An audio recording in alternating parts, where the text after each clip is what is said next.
जी बाबा माझ्या मीटिंग चालू असतात सुरुवातीला आपण जसं पुण्यामध्ये सीपी कार्यालय मंजूर केलेलं आहे त्याच्यामध्ये मागच्या वेळेस मी प्रेझेंटेशन 4-5 सीपी म्हणजे कॉन्ट्रॅक्टर लोकांचं किंवा आर्किटेक्ट लोकांनी मला दाखवलेलं होतं. त्याच्यात आम्ही एक फायनल करतोय आणि आज पिंपरी चिंचवडला पण एक जागा आपण मिळवली 8 एकर 8.5 एकर. पिंपरी चिंचवडला 2018ला सीपी कार्यालय मंजूर झालं आणि आता तिथं नवीन कार्यालय बांधण्याची गरज आहे म्हणून एक 200 कोटी रुपयाचं नवीन कार्यालय आपण ह्याच्यामध्ये पिंपरी चिंचवड मध्ये बांधतोय.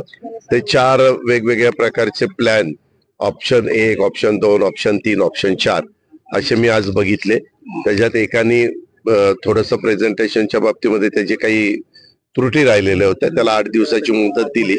आपल्याला चांगल्या इमारती करायच्या, तिथं येत असणाऱ्या नागरिकांना सगळ्या सुविधा व्यवस्थितपणे मिळाव्यात, पार्किंगची चांगली व्यवस्था त्या ठिकाणी व्हावी, ऑफिस मधला स्टाफ जो असतो सीपीन पासून सगळा बाकीचा त्यांना बसण्याच्या करता ज्या काही मूलभूत गरजा असतील त्या ठिकाणी मिळाव्यात. अशा पद्धतीनं ती एक मीटिंग होती. इतर पण बाबतीतल्या काही आपल्या पिंपरी चिंचवडला आपण अंडरग्राऊंड ड्रेनेज सगळीकडे नाही, पिंपरी चिंचवडचा परिसर खूप मोठ्या प्रमाणावर वाढतोय म्हणून एका इंदूरचं काम ज्या कंपनीने केलेलं आहे किंवा आणखीन काही चांगली कामं केलेल्या एका कंपनीला आपण त्याचा सर्वे करायला दिलेला आहे. तर ते जवळपास 1150 कोटी रुपयाचं काम पुढे आलेलं आहे. त्याच्यात जसं पुण्यामध्ये मागे जायकाच्या वतीनं आपण 1000 कोटीचा कार्यक्रम राबवलेला होता, त्याच धर्तीवर सेंट्रल गव्हर्नमेंटशी बोलून जायका सारखी किंवा वर्ल्ड बँकेसारखी अशी इन्स्टिट्यूट फायनान्शियली त्यांच्याशी बोलून ते काम आपल्याला मार्गी लावायचंय. कारण हे ड्रेनेज काही काही ठिकाणी डायरेक्ट ओढ्या नाल्यांच्याकडनं नदीला मिळतं आणि नदीचं पाणी खराब होतं. बीओडी पण तिथला नदीचा एकदम वाढतो, तो कमी व्हावा, मासे तिथं जगावेत, ते पाणी ती जलपर्णी येते ती जलपर्णी होऊ नये अशा पद्धतीनं आपण तो कार्यक्रम तिथं घ्यायचं ठरवलेलं आहे.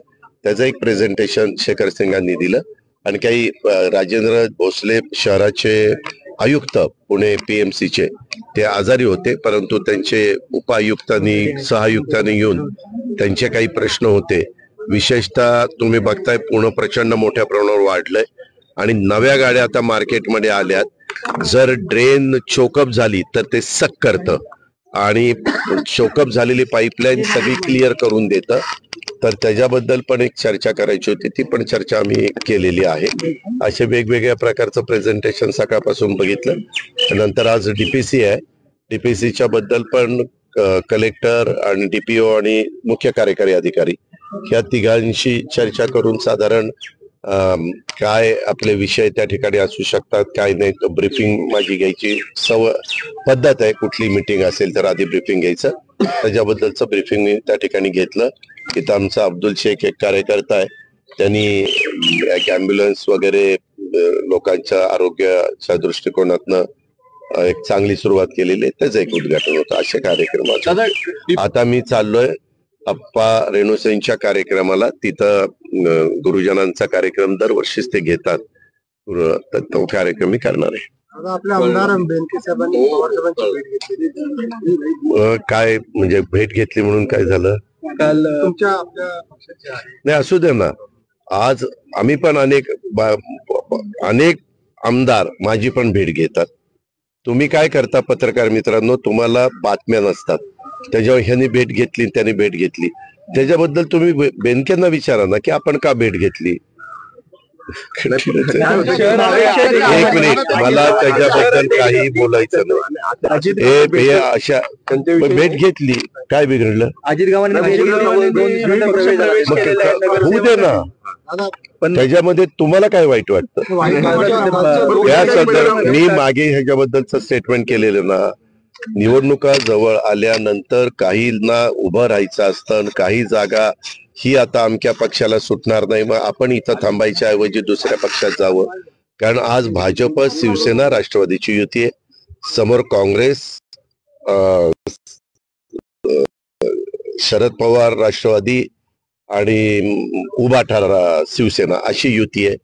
जिथं उभाटाला जागा जाईल तिथं राहिलेल्या 2 पक्षातला एखादा स्ट्रॉंग उमेदवार असेल किंवा स्ट्रॉंग म्हणण्यापेक्षा त्याला इच्छाच असेल की नाही आज आपलं ह्यावेळेस आपल्याला काही झालं तर निवडणुकीला उभं राहायचं, ही लोक इकडे तिकडे जाणार, काही इकडची तिकडे जातील, काही तिकडची इकडे जातील, ही सुरुवात आहे. अजून तर बरेच दिवस जायचे, अजून बऱ्याच काही गोष्टी झालेल्या आपल्याला सगळ्यांना पाहायला मिळतील. मी मुख्यमंत्री आणि उपमुख्यमंत्री काल वाघनख्याचा कार्यक्रम जो झाला त्याच्याबद्दल बसलो होतो, त्यावेळेस आमची देखील या संदर्भातली चर्चा झाली.